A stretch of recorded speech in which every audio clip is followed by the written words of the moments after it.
All right, live pictures at the UN Security Council right now as we await the Syrian ambassador's response to the U.S.-led strikes. The Pentagon saying they coordinated their strikes in Syria.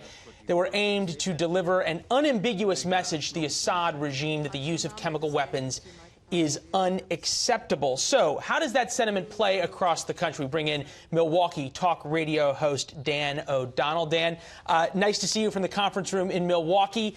How does this play? This was a president who a week ago was being applauded by his base for saying, we want to get out of Syria, and now we're bombing Syria.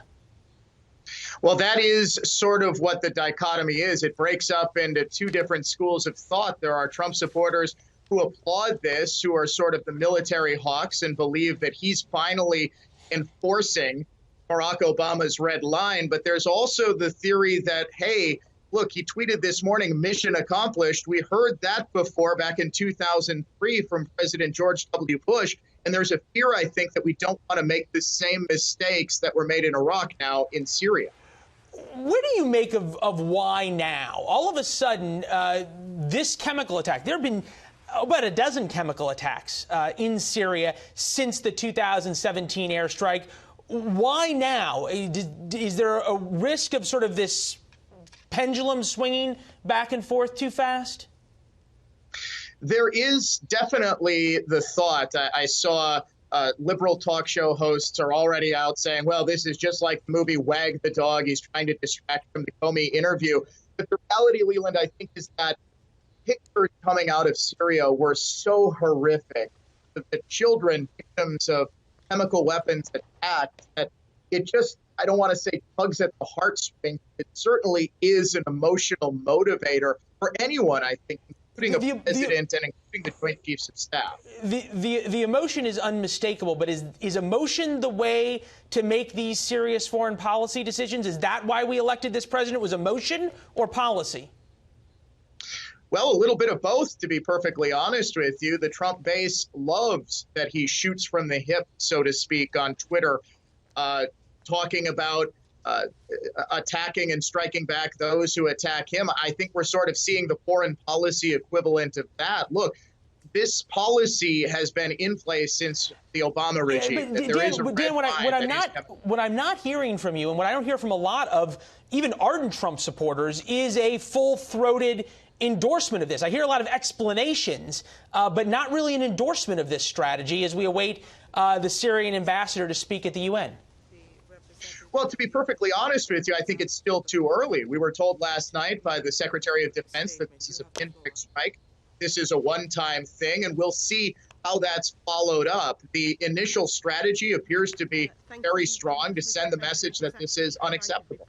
You say it's a very strong message. We hear so often now, we heard from Jack Keane earlier, that this is anything but a strong message, that the Russians essentially said, you touch any of our people, you touch anything close to our assets, we're going to attack. And the U.S. backed way off, and we succeeded in blowing up 3 buildings that had stuff in them that we've known have been there for months, if not years. Well, and that's the tightrope that the U.S. has to walk here. If this is a president who is going to be tough and enforce a red line and send a message that people get whether the phone rings or not, and clearly, as General Mattis said, they didn't get the message in 2017, is this really that tough, hard message?